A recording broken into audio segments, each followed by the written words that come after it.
Sonic Boom!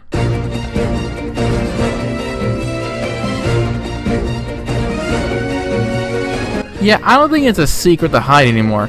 I just absolutely love this TV show.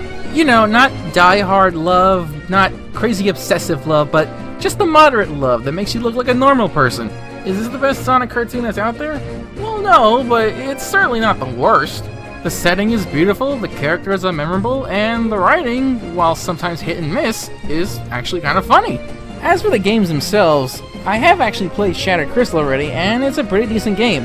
As for Rise of Lyric, yeah, I don't have a Wii U, so I can't really say much on that. And don't even get me started on the comic books, those are fucking hilarious. So simply put, I like Sonic Boom, I like everything that came with it, and I think the show is pretty decent. But you know, like every successful TV show, there is always one or two things that you either see or miss in the background, or it's sometimes even placed right in front of you and you don't even know it's there. And since there are actually games, comic books, and of course the TV show, Sonic Boom has a lot of that. So seeing how new episodes of Sonic Boom are actually going to be premiering this Saturday, I felt that I should make like one more Boom bonus video. But unlike the others, I'm actually going to be doing a top whatever list. And this list is not only going to cover the stuff in the TV show, but it's also going to cover a few things that connected to the games as well as the comic books. So dust off that scarf and wrap your arms in sports tape. These are the things you never knew about Sonic Boom.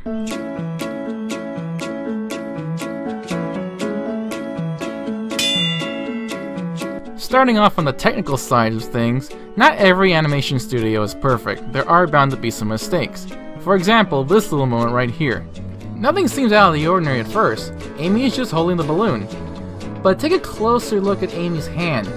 If you look really closely, you can actually see her hand clipping into the balloon. You taking lessons from this over here, Amy girl? Some of the writers on Sonic Boom have actually done work on other TV shows too. One of the big examples being Dave Polsky. And just what big blockbuster hit did he write for? Yep, it's that Dave Polsky. So let's see. Familiar video game characters? Check. Famous writer from an equally famous show? Check. Recipe for hilarity? Asparagus crostini, hemp seed quiche, goat cheese with red radicchio spread. The hoity-toity stiffs love these tiny nibbles. Well, if that's the case, then who's the guy that brought the pepperoni pizza on the right side of the table? There are actually some eerie similarities between the first episode of this show and the first episode of Sonic X. In both, we all see Sonic's weakness to water, and somebody at the end actually ends up saving him. The only difference is that Sonic Boom has Tails saving Sonic, whereas Sonic X has this thing. Yeah, I don't like him. I don't think anybody else likes him.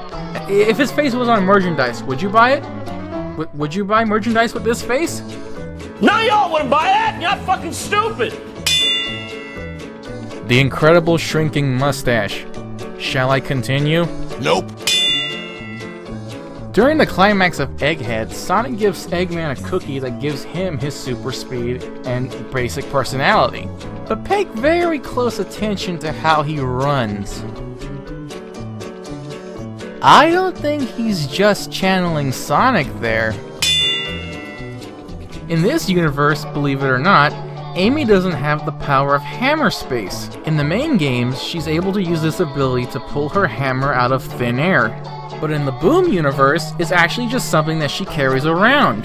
This is evident by Fortress of Squalitude, where Sonic is seen holding Amy's hammer, and issue 3 of the Sonic Boom comic, where Amy actually starts to go insane over the fact that she lost her hammer. Now, as for how she carries that thing around, you've got me stumped. Why am I not surprised? Is it me, or does that Sonic figure look eerily similar to a Smash 4 pose?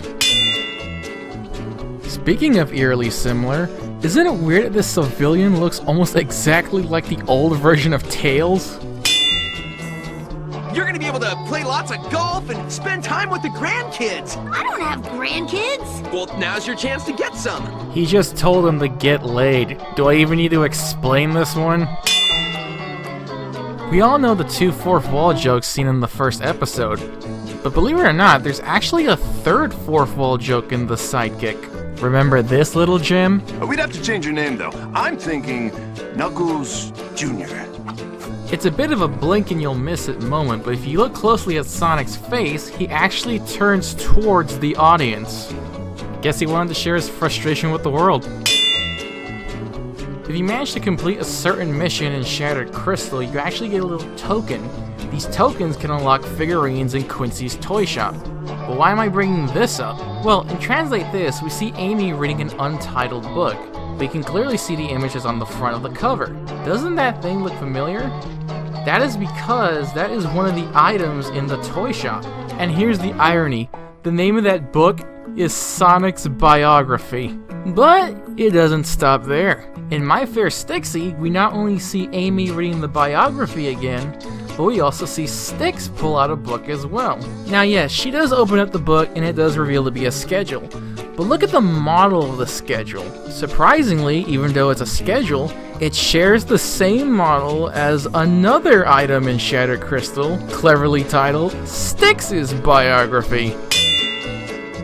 Sonic and his friends were originally going to have designs that weren't the final redesigns we know now. After the release of Rise of Lyric, some concept art was released online, and they revealed some very bizarre looking designs for Sonic.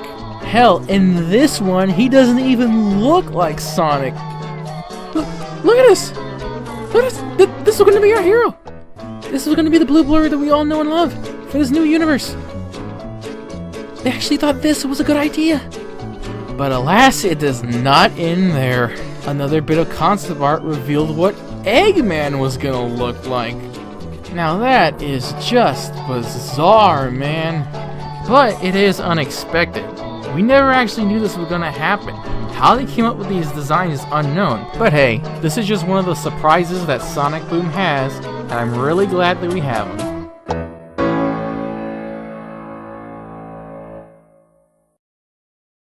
I hope you actually enjoyed my first top number whatever list. If you have an opinion or would like to see more, feel free to comment down in the comment section below.